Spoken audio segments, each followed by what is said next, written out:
Hello बच्चों, let's see the question. And the question says that which of the following is an ecosystem service provided by natural ecosystem? Option A, cycling of nutrient. Option B, prevention of soil erosion. Option C, pollutant absorption and reduction of the threat of global warming. And option D, all of the above. तो आ जाओ बच्चों, थोड़े से की concept के ऊपर बात करते हैं, चीजों को अच्छे समझते हैं तो क्वेश्चंस को हम बहुत इजीली हैंडल कर सकते हैं, है ना बच्चों।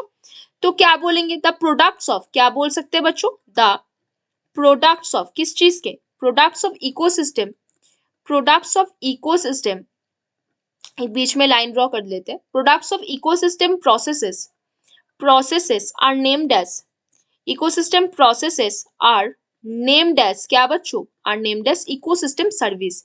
मतलब इकोसिस्टम सर्विस हम किसको बोलेंगे, जो प्रोडक्ट ऑफ इकोसिस्टम प्रोसेस है उसको हम इकोसिस्टम सर्विस बोलेंगे। मतलब जो प्रोडक्ट्स हमें इकोसिस्टम से मिलेगा वही चीज को हम इकोसिस्टम सर्विस के अंदर काउंट कर सकते हैं, है ना बच्चों।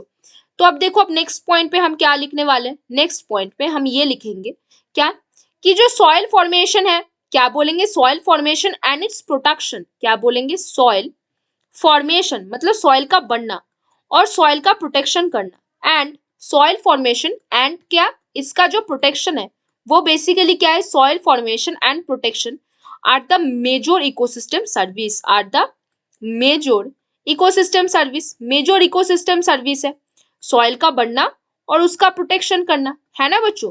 फिर नेक्स्ट पॉइंट पे हम क्या बोलने वाले हैं, ये बोलेंगे plant cover the protects the soil from drastic changes in temperature, है ना, जो रिड्यूस करता है किस चीज का, जैसे प्लांट्स प्रोटेक्ट और प्लांट्स रिड्यूसेस, किस चीज को रिड्यूस करेगा, reduces wind and water erosion, wind और वाटर के इरोशंस को वो प्रोटेक्ट करेगा, किस चीज को, विंड एंड वाटर के इरोशन को, और किस चीज को, लैंडस्लाइड्स को, और किस चीज को बच्चों, फ्लड्स को, किसको बच्चों, फ्लड्स को प्रोटेक्ट करेगा, है ना। अब देखो नेक्स्ट पॉइंट पे हम क्या बात करने वाले हैं बच्चों, प्लांट जो होगा वो किस चीज को रिमूव करेगा, प्लांट कवर, प्लांट क्या कवर करेगा, removes, remove CO2 and releases O2, किस चीज को रिलीज करेगा, ऑक्सीजन को, किस चीज को बच्चों, ऑक्सीजन को। इट ऑल्सो हेल्प्स इन, किस चीज को हेल्प करेगा, it also helps in absorption of pollutant, absorption of क्या बच्चों, absorption of polluting gas, absorption of polluting gas, और किस चीज को बच्चों, ग्लोबल वार्मिंग को, and reduction of global warming, किसको बच्चों, रिडक्शन ऑफ हमारे ग्लोबल वार्मिंग से, है ना बच्चों। और क्या कर सकता है ये, ग्लोबल वार्मिंग से हमें बचाता है, सॉइल फर्टिलिटी मेंटेन्ड होता है, क्या होता है, मेंटेनेंस ऑफ सॉइल फर्टिलिटी, क्या बोलेंगे, मेंटेनेंस मतलब maintained soil fertility, soil fertility यहाँ पे मेंटेन्ड होता है ना बच्चों।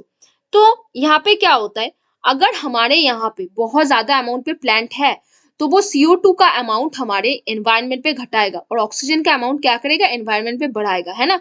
वो क्या करेगा, न्यूट्रिएंट साइक्लिंग को मेंटेन करके रखेगा और वो क्या करेगा, हमारे सॉइल इरोशन को भी प्रोटेक्ट करेगा। So which of the following is an ecosystem service provided by, is an ecosystem service provided by natural ecosystem, तो साइक्लिंग ऑफ न्यूट्रिएंट्स तो होगा, सॉइल इरोशन से भी प्रिवेंट होगा, पॉल्यूटिंग सब्सटेंस जो है उसको एब्जॉर्ब किया जाएगा और ग्लोबल वार्मिंग से बचाया जाएगा, रिडक्शन किया जाएगा। तो यहाँ पे कौन सा सही आंसर बना बच्चों, सारे ऑप्शन सही है तो ऑल द अबव सही होना चाहिए। तो कौन सा सही आंसर बना बच्चों आपका, ऑप्शन डी।